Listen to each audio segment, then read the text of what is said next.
大家好，今天分享一个鸡肉的新吃法，不用烤，不用炸，一滴水都不用，做法非常简单。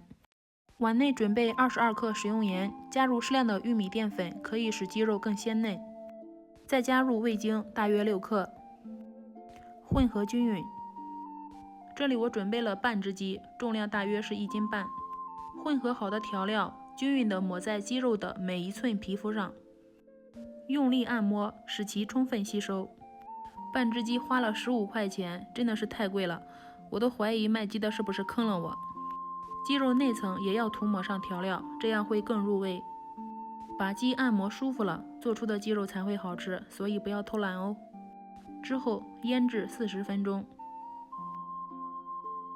取出电饭煲，刷一层食用油，鸡皮上也涂抹一层食用油，底部放入大葱姜片，把鸡放进去，开始蒸桑拿。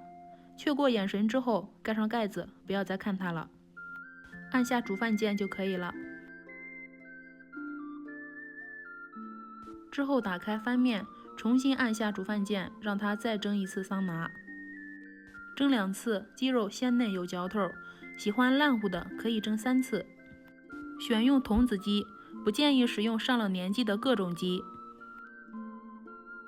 筷子能够轻松戳下去，说明已经熟了。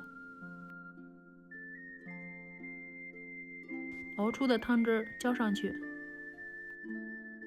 哇，鸡肉好香啊！电饭煲盐焗鸡做法简单，食材更简单，而且味道鲜美。喜欢的话就过来吃吧。谢谢您的观看，我们下期节目再见。